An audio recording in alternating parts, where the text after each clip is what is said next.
आज मैं शेयर करूंगी ऐसे मीठे की रेसिपी जिसको बनाने के लिए नहीं आपको मावा नहीं मिल्क पाउडर की ज़रूरत है। घर के रखे बेसिक इंग्रेडिएंट में ये मीठा बनकर तैयार हो जाएगा, वो भी सिर्फ 10 मिनट में।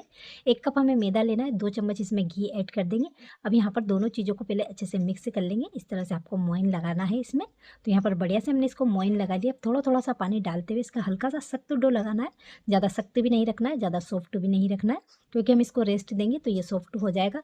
तो इसको कवर कर देंगे जब तक हम चाशनी बना लेंगे। सिर्फ 5 मिनट का हम इसको रेस्ट देंगे जब तक हम चाशनी बना लेंगे। तो आधा कप आपको शक्कर लेनी है यहाँ पर और 1/4 कप पानी लेना है। ज़्यादा चाशनी की हमें इसमें बिल्कुल भी ज़रूरत नहीं है, बहुत ही लो बजट ये मीठा बनकर तैयार हो जाता है।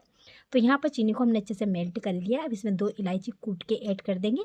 इस तरह से इसका फ्लेवर काफ़ी अच्छा आता है। तो यहाँ पर हमने चाशनी को पका लिया।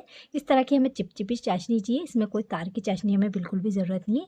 तो यहाँ पर इसमें थोड़ा सा लेमन जूस ऐड कर देंगे और अब यहाँ पर गैस को बंद कर देंगे और इसको कवर करके रख देंगे, जिससे कि चाशनी जो है हमारी गर्म ही रहेगी।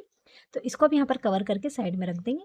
मैदे को सिर्फ हमने इतना ही रेस्ट दिया है जितनी देर में हमारी यहाँ पर चाशनी बनकर तैयार हुई है।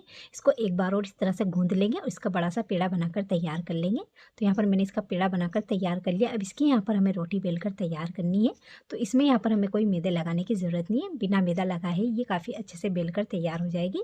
तो यहाँ पर देखिए मैंने इसकी पतली सी रोटी आपको बेलकर तैयार करनी है। ज़्यादा पतला भी नहीं रखना है और ज़्यादा मोटा भी नहीं रखना है। आप देख सकते हैं इसकी थिकनेस।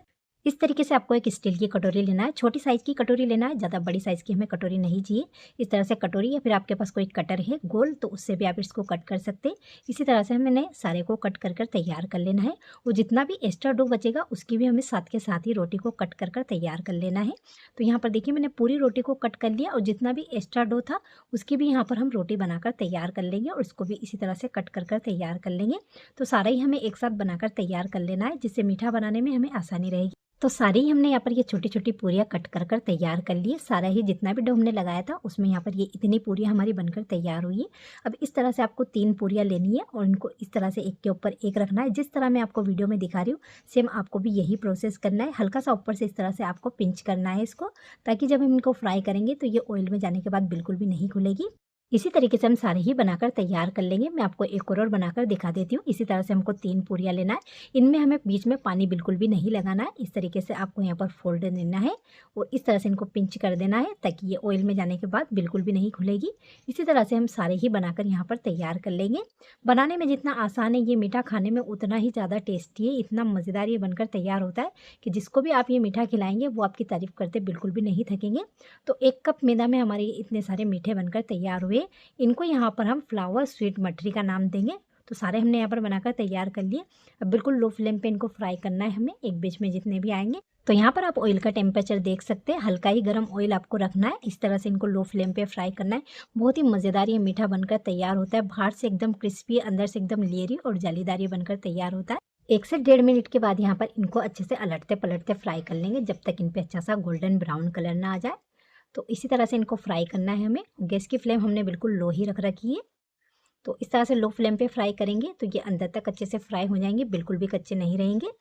तो इस तरह से अलटते पलटते हमें फ्राई कर लेना है जब तक अच्छा सा कलर ना आ जाए। इस मीठे को आप जिसको भी खिलाएंगे वो आपकी तारीफ करते बिल्कुल भी नहीं थकेंगे, क्योंकि इतना मज़ेदार ये मीठा बनकर तैयार होता है। जब मैंने घर पर पहली बार इस तरह का मीठा ट्राई किया था तो घर वालों ने बहुत ही तारीफ़ करी थी और उनको यकीन नहीं था कि ये मैंने घर पर बनाकर तैयार किया है। इसीलिए मैंने ये रेसिपी आप लोगों के साथ शेयर की, क्योंकि बहुत ही मज़ेदार मीठा बनकर तैयार होता है और इसको बनाने में आपका खर्चा भी बहुत ही कम आता है। तो आप देख सकते हैं बहुत ही अच्छा सा कलर इन पर आ चुका है। अब इनको हम यहाँ पर बाहर निकाल लेंगे।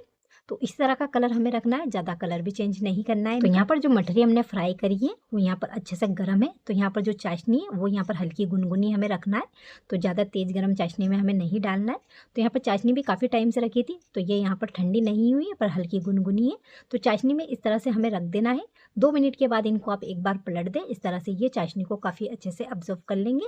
तो इस तरह से मैंने इनको रख दिया है और इस तरह से बीच में एक बार इनको पलट दें आप। तो यहाँ पर इनको कवर करके मैंने टोटल 4 मिनट रखा है। 2 मिनट रखने के बाद मैंने इनको एक बार अच्छे से पलट दिया था, फिर 2 मिनट हमने वापस रखा है। तो इस तरह से 4 मिनट तक इनको आप चाशनी में रहने दें। अब इनको यहाँ पर चाशनी में से निकाल लेंगे। अब जो बाकी बची हुई मटरी थी उनको भी यहाँ पर हमने फ्राई कर लिया है। तो देखिए यहाँ पर थोड़ी ही चाशनी हमारी बची है। इस तरीके से आप परफेक्ट माप से बनाएंगे तो चाशनी भी आपकी ज़्यादा वेस्ट नहीं होगी।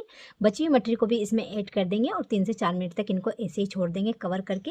तो इस तरह से ज़्यादा चाशनी भी आपकी वेस्ट नहीं होगी। अगर आप किसी कटोरी से नाप कर ले रहे हैं तो 1 कटोरी मैदा लेते हैं तो आधा कटोरी आपको चीनी लेना है और 1/4 कटोरी आपको पानी लेना है।